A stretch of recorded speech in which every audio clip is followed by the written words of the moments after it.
right, if you guys want to gather around here, my name is Serenity, if you forget that.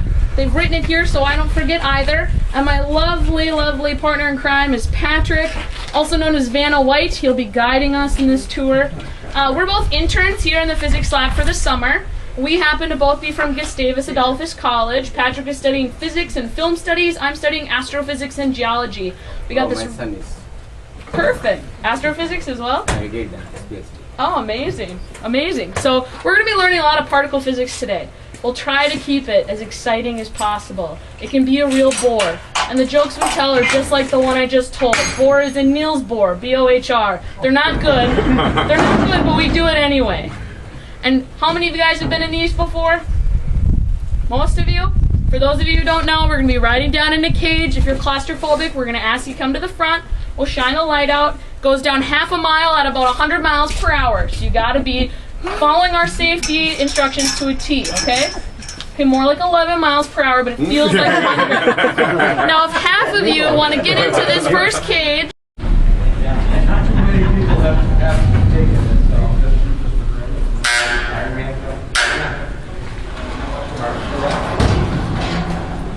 out here and watch your step. To catch water and to catch any small material. we are now on the 27th level of this mine. This is the very bottom. You can say we've hit rock bottom. The jokes I'm going to tell are going to be awful, so might as well start laughing now, right?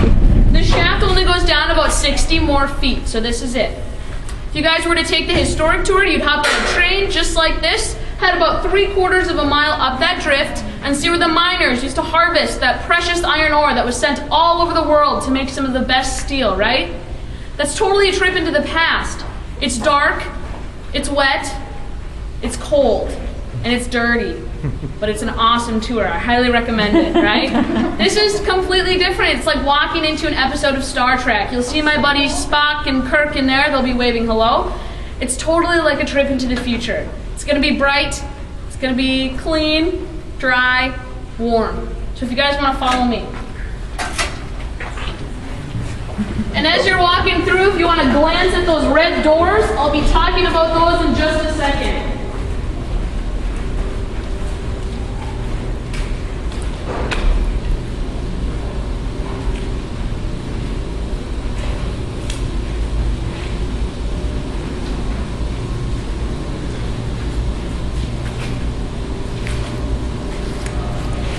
You guys want to gather around me here? We'll keep you in the cold for just a couple more minutes.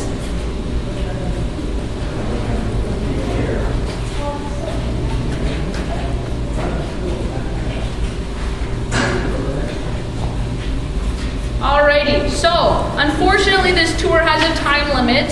So if you guys have questions that Patrick or I don't get to, we'll be coming up with you at the end and we can answer any of your questions that you have there. But let's start out by answering one question. Why is there a multi-million-dollar high-energy physics laboratory half of a mile underground? And why is that lab in Soudan, Minnesota? Let's start with the first part. Why half a mile underground? Yes? To avoid cosmic rays. To avoid cosmic rays, absolutely. So in the 1980s, a professor named Dr. Marvin Marshak was looking for a place to study something called proton decay.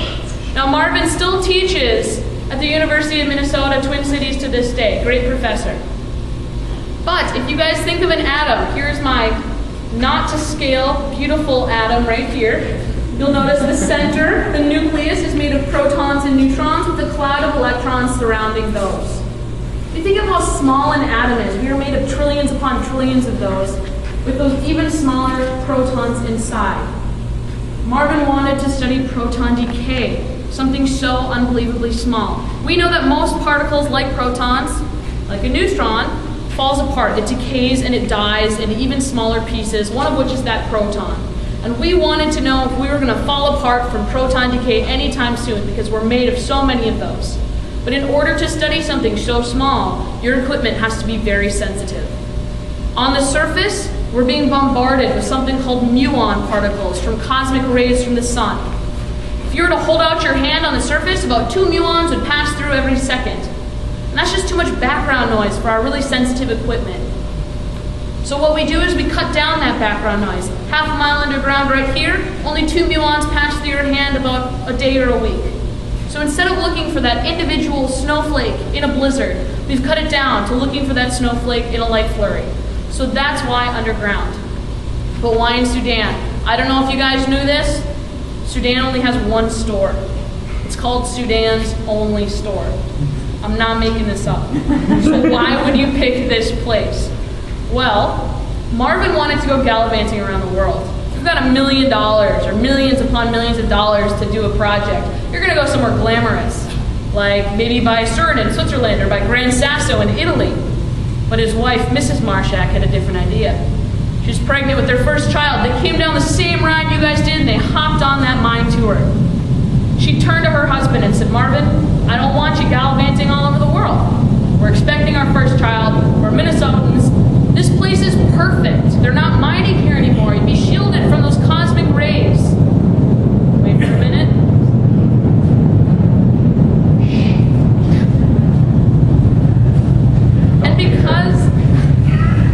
And because Marvin is a genius, brilliant man, has his PhD in physics, he turned to his wife and said the smartest thing any man could ever say. Yes, dear.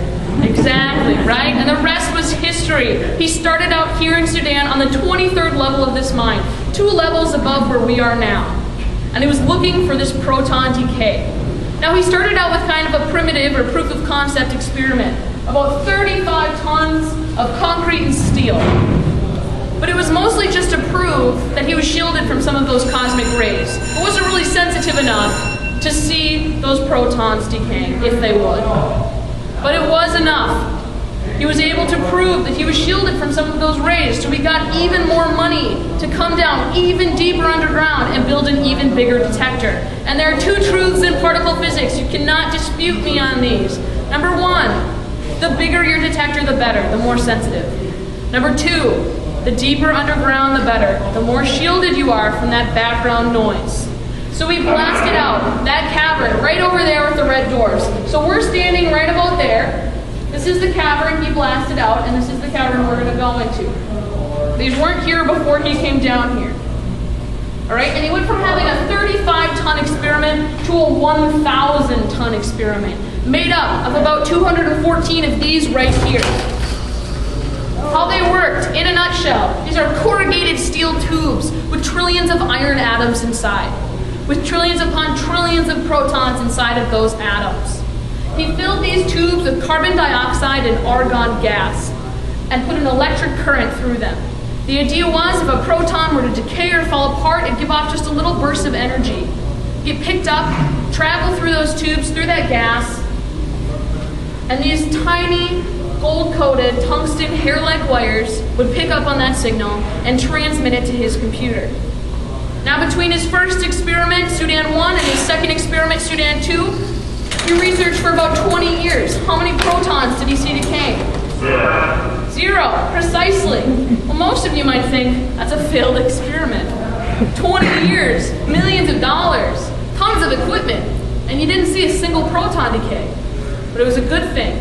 Because of his experiment, other scientists were able to figure out that a proton lives for at least this many years. This is 100,000 million, billion, trillion years. I'm not making that up. I Googled it. All right? So we're in no fear of falling apart from those protons decaying anytime soon. But his detectors were so well shielded that he was able to pick up on an even smaller particle called a neutrino, which is what we're studying here today, and I'll talk about that in there. Couple of things before we warm you up. I said these were filled with rock. He had to blast these out. And they weren't full of that iron ore. They were filled with a different rock called Ely greenstone, 2.7 billion years old. I'll talk about that later. This rock is a lot lighter, a lot less dense than that iron ore. It's a lot easier to blast out. And all the rock that he blasted out of these caverns had to go up that same ride you guys just came down. 16,000 of those trips just to bring the rock up. This is the only way in and the only way out of this mine. Except for a ladder. You don't want to climb that, right? Right? Take 3 hours if you're a triathlete. So, all of the stuff you see down here, this detector, the even larger detector in there, had to be designed to be broken into smaller pieces, brought down, and rebuilt like a ship in a bottle.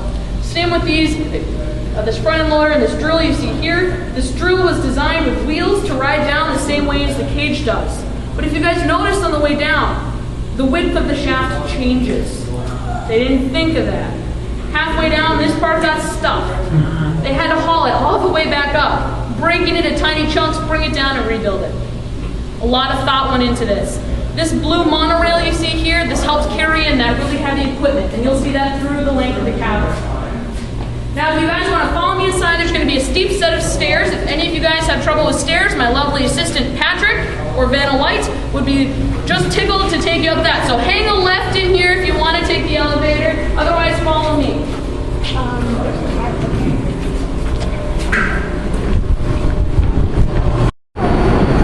All right, guys, we're not going to spend too long here because it's really noisy, and I've got a microphone and benches for you down there. Only thing I'm going to say here, feel free to take pictures and video. You're not restricted that way.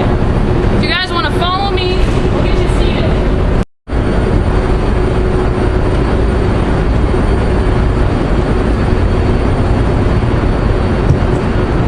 Perfect. So what the heck is a neutrino? I kept throwing that word around, but what is a neutrino? A neutrino is the smallest known particle in the entire universe, besides a photon, a particle of light. And every 1 in 4 particles is a neutrino. The stars make neutrinos, the sun makes neutrinos, and all of you guys make neutrinos. Did anybody eat a banana today? Perfect. All right, those of you who ate a banana are producing 1 million more neutrinos than those of us who did not eat a banana. Why? Because anything with any sort of radioactive decay, like the potassium inside of a banana, emits these neutrinos. And yes, bananas are slightly radioactive, don't eat too many. Okay? And these neutrinos are so small. So small that they can go through this right here. And you and me. Whether you're on the surface of the Earth or 5 miles underground, you have hundreds of trillions of neutrinos passing through your body at every single second. And I bet you couldn't feel a thing, right? Well, how is that? How small are they? If you guys think of an electron inside of an atom, you are closer in size to an electron than an electron is to a neutrino. That's so unbelievably small. Something else that's going to blow your mind, how they can travel through solid material, is because this right here, the floor I'm standing on, me, 99.9% empty space. Our atoms are almost all made up of empty space. If I were to take the Chrysler building, huge skyscraper, take out all the empty space in those atoms, leaving just the protons, neutrons, and electrons, be about the size of a grain of rice. That's tiny. And neutrinos have no problem utilizing that empty space. So how do we study neutrinos if they're so small? We've got to make our own. And we actually make our own at a place called Fermi Lab in Batavia, Illinois, right outside of Chicago. We use something called the main injector. We take protons from hydrogen and we spin them up to almost the speed of light. Now light can travel around the Earth 7 times in 1 second, and they're almost going that fast. We speed them up and we shoot them at something called a graphite target. Graphite's really dense. When those protons hit it, they shatter into a spray of smaller particles called pions and kaons. And you might be thinking, Serenity, pions and kaons? What about neutrinos? Isn't that what you want? There are 2 reasons why we like pions and kaons. Number 1, a neutrino doesn't have a charge, neither positive or negative. So you can't use magnets to direct it anywhere. But pions and kaons are slightly positive. So we have these things called magnetic focusing horns. At Fermi Lab, there are 2 of these wrapped with miles of wire to make them electromagnets. They suck up those tiny positively charged particles and focus them down this little thing, right here, little tube, and shoot them out like a flashlight, directed precisely at this detector. The second reason we like pions and kaons is because, like most particles, they decay, they die.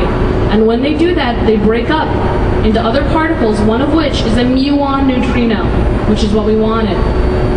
We then send it through something called an absorber, which is concrete and steel, and that just sucks up those particles that we don't want, because only neutrinos are small enough to go through all of that solid matter. So by the time this beam leaves Fermilab, it is pure muon neutrinos. How do we know that? We have another detector at Fermilab called the near detector. This is called the far detector. And that one's about 1/8 of the size as this one. And it tells us precisely when it leaves Fermilab, the beam, and what it's made out of. Just muon neutrinos. We then shoot that beam through 450 miles of solid rock, right to this detector. And the neutrinos still pass right through, straight into Canada where they get that free health care. Little do the Canadians know, right? And on into space forever. And we actually shoot this beam in a pulse. Every 2 seconds, we send 10 trillion neutrinos.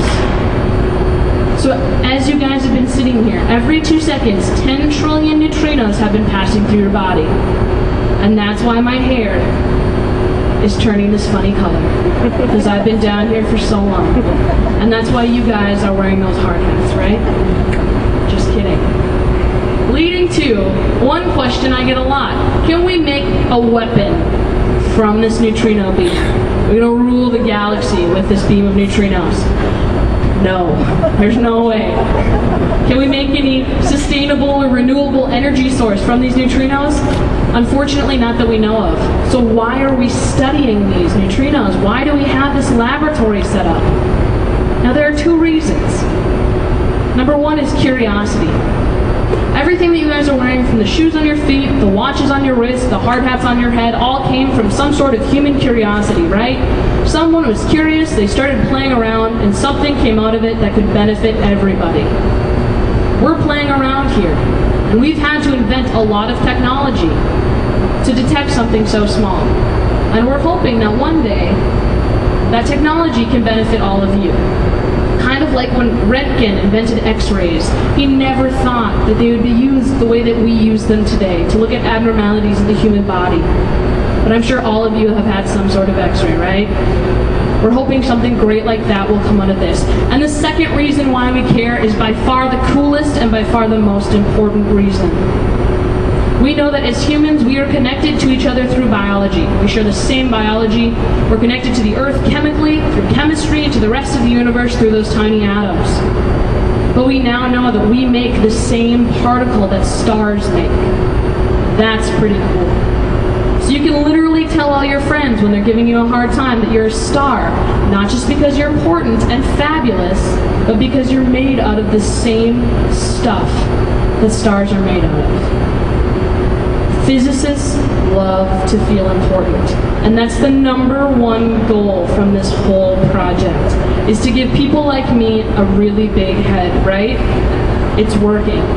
Now, we're trying to learn more about the universe. We have a lot of questions. Any questions so far?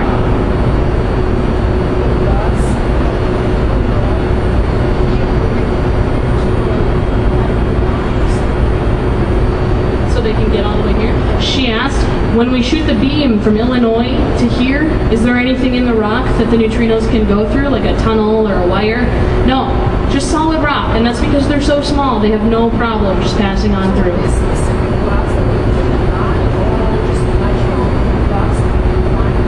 Just natural rock. She said, any special rocks? Nope, just any sort of rock, just the normal rock in the earth. It can go through just anything. Pretty cool. Any other questions? You guys are all geniuses. You understand every word I'm saying, right? Yeah.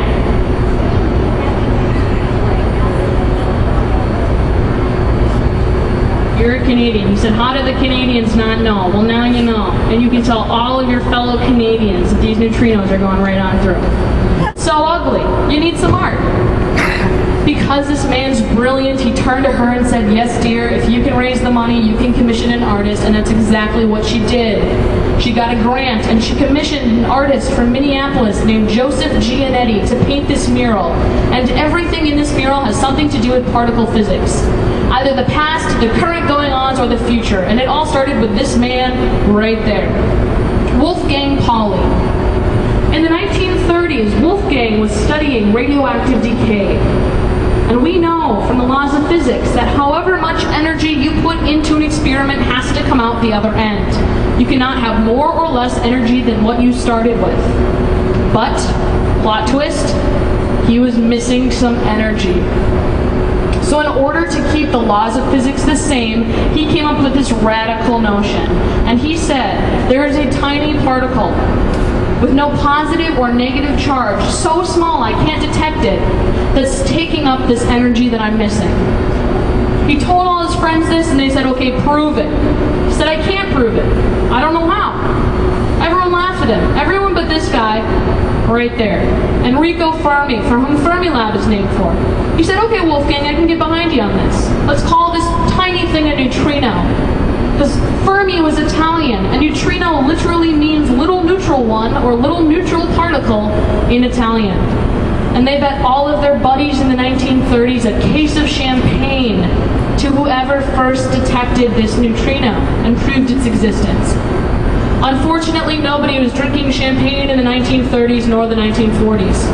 It wasn't until 1956 when these two gentlemen, Fred Reynes and Clyde Cohen, detected the first neutrino outside of a nuclear reactor in Savannah, Georgia. Nuclear reactors emit a lot of radioactive decay. They were able to pick up on the first neutrino, and Wolfgang is quoted to have said, "Good things come to those who wait," and they all drank champagne that night.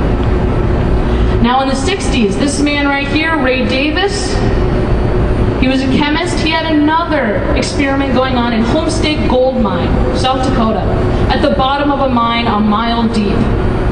He filled a huge tank with dry cleaning fluid because he had a lot of laundry to do. I'm just kidding. Dry cleaning fluid has a lot of chlorine atoms inside. And he had his best buddy, John Bacall, who was an astrophysicist, calculate how many electron neutrinos the sun should make. Now before I go any further, I've got to tell you one more thing. There are actually three types of neutrinos: a muon neutrino, electron neutrino, and tau neutrino. And neutrinos do something really strange. They change from one type to another as they travel through space. So that'd be if, like, you were walking down the street as a muon neutrino, and all of a sudden you turn into this guy, you're an electron neutrino. And then you're this woman, and you're a tau neutrino. Now if you saw a person walking down the street changing form, you'd be pretty weirded out. Put them in a circus or in a hospital. You want to study that. That's why we're looking at these neutrinos. That's really weird. And each detector can only study one type. So this is just a muon neutrino detector right here.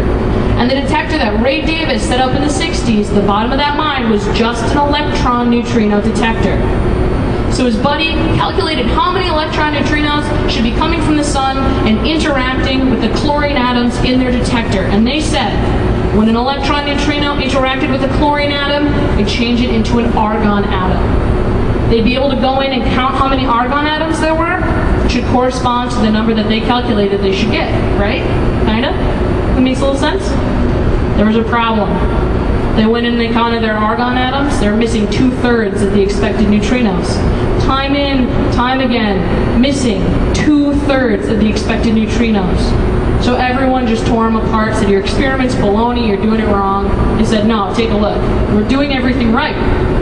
So everyone's like, well, why are you getting this data wrong? This is stupid. No one knew what was going on until the 1990s. The Kamiokande detector in Japan had the same thing happen, missing 2/3 of the expected neutrinos from the sun. Why? Because 1/3 had oscillated or changed into a muon neutrino, and 1/3 into a tau neutrino.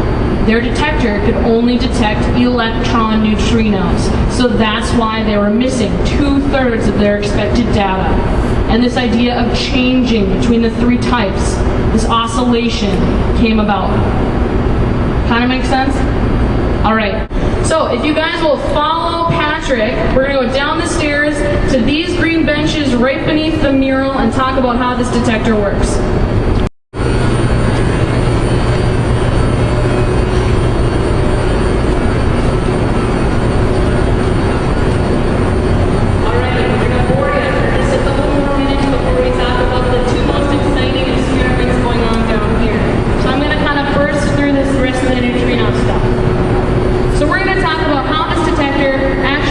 What it's made out of. And it's made out of 486 1-inch thick pieces of steel. I know it says 485, but we count 0 as the first one because we're computer geeks, we love to confuse everybody. So 486 1-inch thick steel plates, each weighing 12 tons. Behind each steel plate is a layer of this plastic you guys have next to you. No ordinary plastic, it's called scintillator. And I'll talk about how that works in just a little bit. So the detector, if you look right here, it's a little chunk of it. It goes steel, scintillator, steel, scintillator, steel, scintillator, all the way through. Okay? You guys notice it's really noisy in here? It's because it's air conditioned in here. Which is kind of funny if you think about how cold it was out there, right? Well, this is one giant electromagnet, the center of which is running at 145 degrees Fahrenheit. If we didn't air condition it in here, it'd be well into the 90s, which would make physicists very uncomfortable. They wouldn't want to work here. Now this magnet, if you see these flashing red lights, this magnet is so strong that we have to warn our employees when it's turned on. It's so strong that if you went past this orange gate, it would take the car keys right out of your pocket and the fillings right out of your teeth. Okay, it's not strong enough to hold a paper clip. I'm just messing with you guys. Stick and laugh. We have these lights on just in case anyone has a pacemaker. It can just send a little blip through. So not very strong magnet. This whole detector weighs 5,500 tons. Really, really heavy. But these pieces are actually just hanging on these beams, kind of like file folders. So if you were feeling really tough, had a huge bowl of Wheaties, you could try to go up underneath that detector, lift it up, and it'd fall right over. If anyone wants to try, be my guest. Just kidding once again. Alright, if you guys notice, the steel is broken up into these 4 pieces so that it could fit down that shaft. Now let's watch a video of this actually being built. Unfortunately, but fortunately for us, same time we were looking to build this detector, a local mine laid off a lot of its employees. So we were able to pick up some extremely skilled laborers, electricians, and welders to help us build this detector. They would bring the steel down in pieces and use that blue monorail system, which you can see coming through to here, to help lift up those really heavy chunks. They'd bring them in, and then they'd lay them down on this yellow thing you see in front of us called the strong back, which is essentially just a template where they'd plug weld 2 half-inch thick pieces of steel together to make a 1-inch thick piece. Now once these guys got really good at their job, it took them only 24 hours to build each of these 486 planes. Once they got that steel laid down, they'd cover it with this aluminum-coated scintillator. Once again, I'll talk about that in just a little bit. They'd then lift that whole piece up and put it against the wall where it finally rests. Now this project only took 2 years from the time that they blasted out this cavern to the time that it was up and running and reading its first neutrino event from Fermi Lab. This is the only known government-funded project that has ever come in both under time and under budget. We're not even sure if that's legal, so you gotta keep it down here. And that's because our workers actually moved that fast. This is a real-time video. They were extremely skilled. They'd set the computers up in those yellow boxes you see on the side, we call them crates, all the way to the beautiful detector that you see in front of you today. Now there's going to be a picture that's going to pop up on the screen in just a minute showing our first hit or our first neutrino event from Fermi Lab. It's going to go away, but my lovely assistant Vanna White will be holding up a poster, so don't worry about that. So how does this detector actually work? I said, neutrinos just pass right through here. We can only detect a neutrino if it hits the nucleus of one of the iron atoms in this steel. So if a muon neutrino comes from Fermilab, hits a nucleus, it makes a muon particle, and that's what we're looking at. Neutrinos are too small, muons are bigger. So this is technically a muon detector. It kind of is like I had a bell back here, you guys couldn't see it, but I kept ringing it. You knew it was there. Same thing when detecting neutrinos. We don't actually see the neutrino, but we see the aftermath of its hit. So the neutrino comes screaming through 450 miles of solid rock, hits the nucleus, makes a muon particle. And when it does that, it gives off just a little flash of light, about 1 to 2 photons. So small that your eyes could not see it. But what does see it is this plastic. This has a photoactive chemical dissolved inside of it that traps light. And we cover these pieces with aluminum. And the only way for the light to get out is through this groove in the center, which we then fill with this extremely expensive, extremely special fiber optic cable. No ordinary fiber optic. You can see it's glowing on the end, even though I'm not holding a light up to it. It's because it collects light along its whole length from the room around us. Second reason it's special, any type of light that comes in gets wavelength shifted out to this chartreuse color. Not only do walleye love this color, our computers love this color. So really special. That is then fed to something called a mux box, where we have a photomultiplier, multiplies that signal, feeds it to our computer. So neutrino comes through, muon neutrino hits nucleus, makes a muon, gives off just a little flash of light. Nowhere to go but travel up that fiber optic cable right into our computer, where that signal's multiplied and sent off to make a picture just like this. This is our first neutrino event from Fermilab. Now, out of the 10 trillion neutrinos we send every 2 seconds, 24 hours a day, how many neutrino events do you think we get per day? 10. Anyone else? Give me a number. How many? 20. That'd be great. No, 10 would be great. We get usually between 2 and 10 per day. 10 would be a great day, 2 would be because this is almost all empty space, and we can only detect it if it hits that nucleus. And then we get a picture like this. Each of these dots is a hit of that muon giving off a flash of light in each piece of that scintillator plastic. We put all those pictures together to make that trail. It's curling in because the muon is charged. This is a magnet. Some of you might be wondering, how do we know that this is the neutrino from Fermilab? So I said they come through the Earth all the time. How do we know this is one that we made? 3 ways we can tell, and number 1 is direction. If you look right here, this tells us the neutrino came in from the south end, or the back of that detector, through to the front. The same way the beam is coming from Fermilab. If it was coming from the sun, it looks something like that.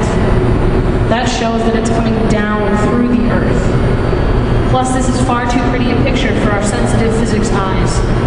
We need something a lot simpler. This must have been like a cosmic event, a sun event, something exciting on the sun. The second way we can tell it's from Fermilab is timing. We've timed it to the nanosecond. We know it takes 100 nanoseconds for a neutrino to come through the back, out through the front. So if it's in that right period of time, coming the right direction, it's ours. Third way we can tell is really expensive, really difficult. We'd have to tear this whole detector apart. Find the muon that gave off that little flash of light. Get a huge microscope. Flip that muon over. We should have a little tag on the back. This is made in Fermilab. Just messing. We never do that. Now we've got to move on. We're running out of time. But we have another detector that we're building right now, 80 miles north in Ash River, called NOVA. This detector is looking for electron neutrinos, because electrons would get stuck in this magnet. Not the magnet, but in the steel. So we're utilizing that same beam from Fermilab, just shooting it up further towards NOVA, continues on forever. Works the same way, except it's made out of plastic. PVC plastic, 50 feet long, arranged in a giant rectangle that would take up half the Vikings field.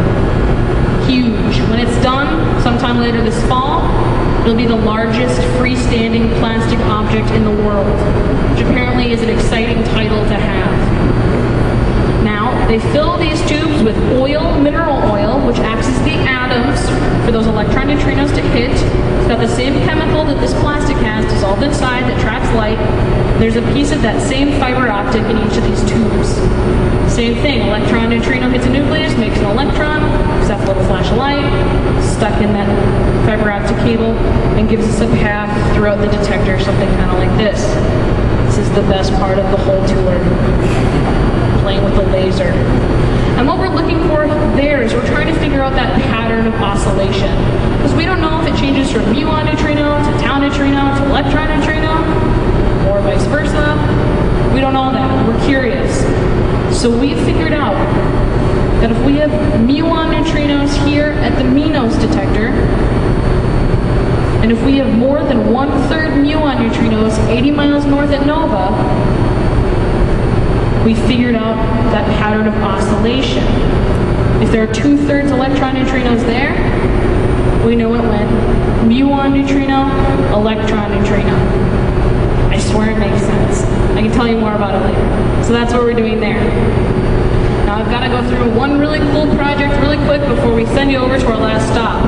Not only are we studying physics down here, we've got people studying this really special water that we have seeping up from these exploratory boreholes the miners used to drill. They're up that drift. Now this water comes out clear, but as it travels a couple of feet, it changes into this orange gunk, which got people really curious, and they tested it. Told you the rock in this area is 2.7 billion years old. Well, 2.7 billion years ago, we were under an ocean here, with almost no oxygen in our atmosphere yet. When we tested this water, there was almost no oxygen, and it was 2 to 3 times as salty as seawater, leading us to believe that this water's been trapped down here for 2.7 billion years, but it gets much cooler than that. They found a living bacteria inside. A bacteria scientists believe have been living underground with no sunlight, no oxygen, almost nothing to eat, no fast food, no Wi-Fi, no Xbox, for possibly billions of years. And if they've been surviving without all of those necessities, they must be pretty tough. If they're pretty tough, we want to put them in our antibiotics and use them to fight the really resistant bacteria that we're combating today. It gets much cooler than that. Not only are biologists, geologists, and chemists from the University of Minnesota looking at this, my heroes at NASA are studying this bacteria. We now know that Mars was once a lot warmer and a lot wetter. And now it's freezing, there's almost no atmosphere. We can't conceive of any type of life that could survive in those conditions. And nobody ever thought that something could live underground without sunlight, without much to eat, without oxygen, without cable. For billions of years, but we think we found it. If we found it here, who says we're not going to find life underground on Mars? That's pretty cool. Okay, we're running out of time. I'm going to ask you guys to hurry over to those green benches, and we'll have our last.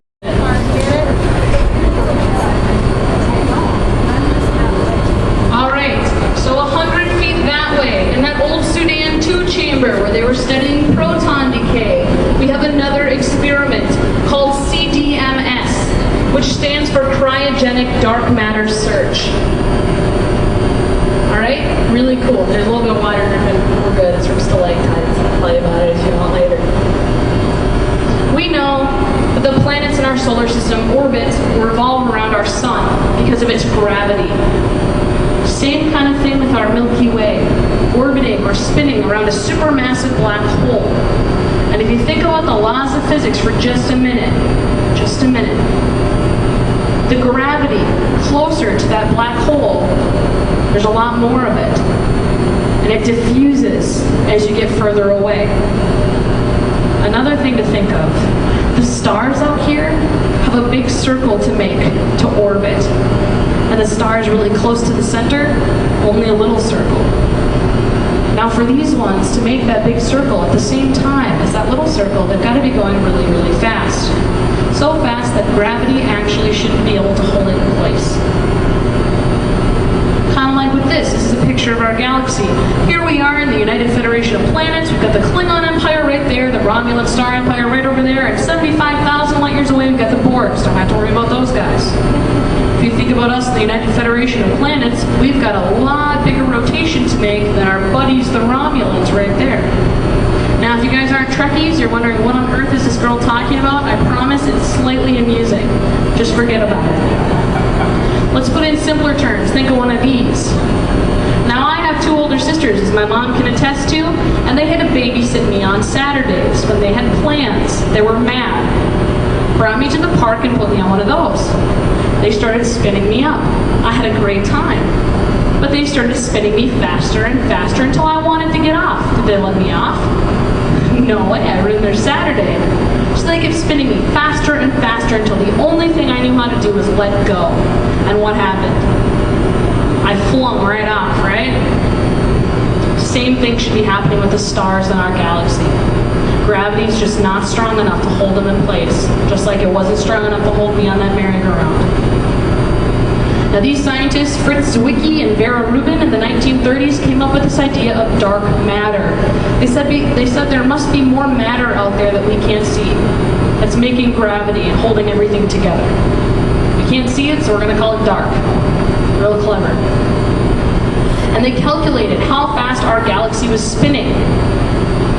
The red line was the fastest our galaxy could spin where gravity would still hold it in place.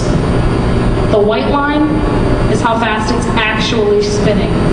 A lot faster than gravity can hold. So there must be something else out there holding it all together.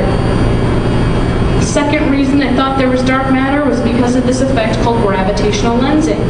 Light can be bent, same way the light is bent around me with this magnifying glass. Magnifies my image. I'm still gorgeous. You can laugh at that, that's funny, right? Magnifies me. Same kind of thing in space. We look out and we see halos of light around galaxies. Gravity's not strong enough to bend that light to that extent. There must be something else out there that's bending that light. It was all put into perspective by this guy named Jeremiah Oestreicher, who built a supercomputer with a simulation of the galaxy inside. He set it with the same mass as our galaxy, set it with gravity, and said it's spinning just as fast as our galaxy is spinning. And when he pushed play on his simulation, all those little yellow pieces broke apart. So he went back and he added a lot more gravity. He just kind of fudged the numbers. Pushed play, it stuck together. Voila, the beautiful galaxy we know and love. Now this is where we study that dark matter. That's what it looks like. Nothing special. Kind of like my dad's garage or my dorm room. But it's where magic happens. And this is what the detector actually looks like. We call these things hockey pucks. Pucks of germanium crystal with a tungsten coating on top. Tungsten is a superconductor at super cool temperatures. Meaning, if any particle were to hit the top of this, raise the energy just a little bit, raise the temperature, that energy could flow through the top with almost no resistance right into our computers. Now this was a prototype that cost $1 million, and you're about to hold it in your hands.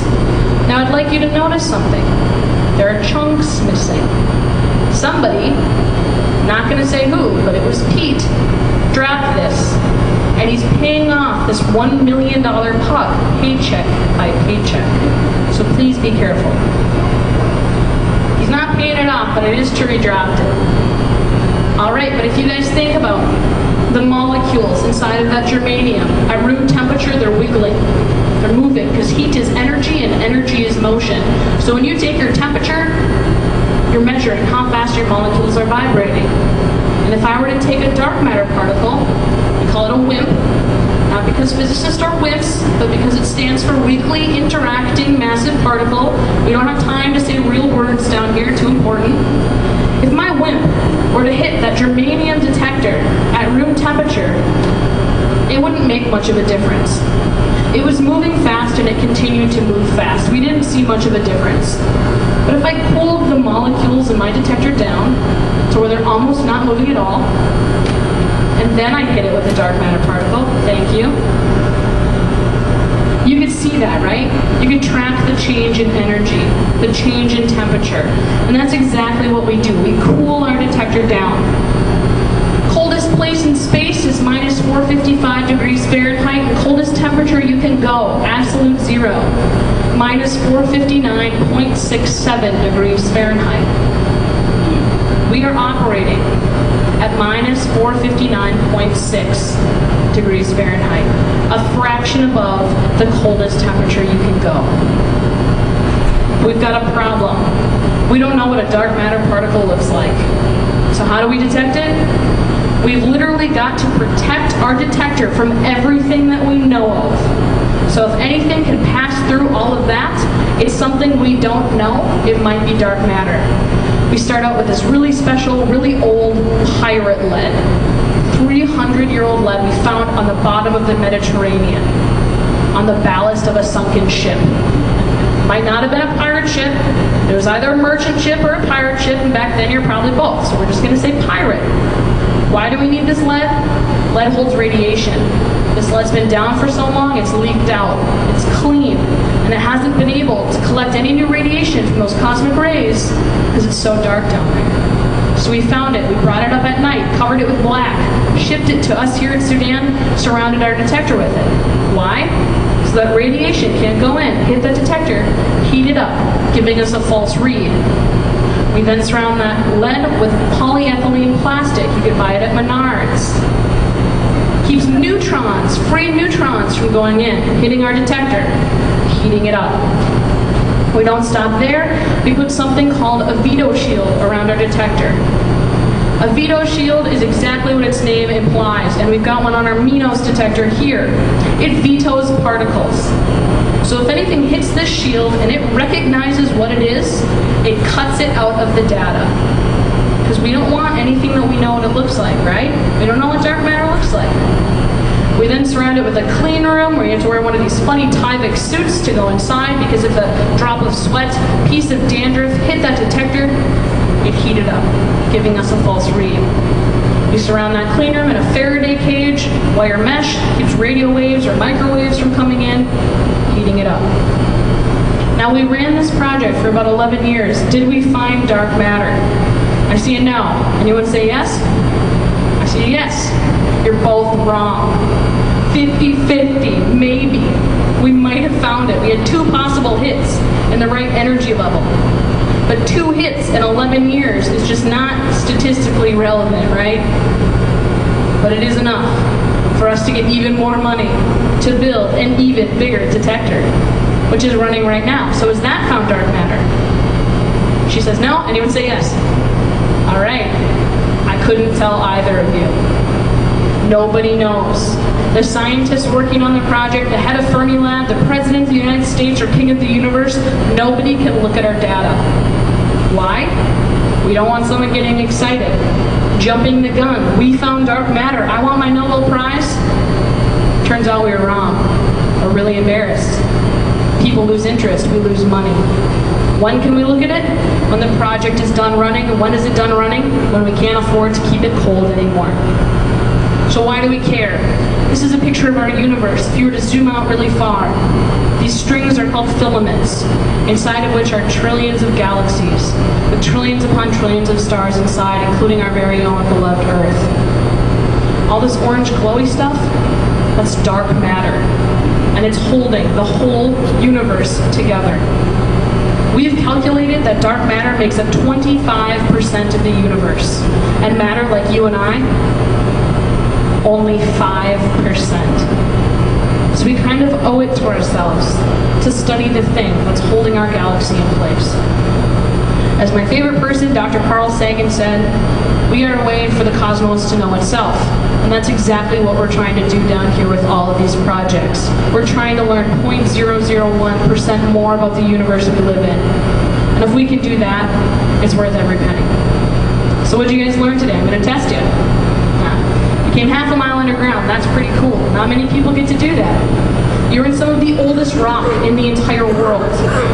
You're in front of a 5,500-ton detector, had 10 trillion extra neutrinos passing through your body every second. You learned about an ancient bacteria that might help us find life on Mars and might save your guys' life, but it gets cooler than that. You're 100 feet away from the coldest place in the entire universe the whole time. And if that wasn't enough for you, you want your money back. You're bored to tears, you understood nothing.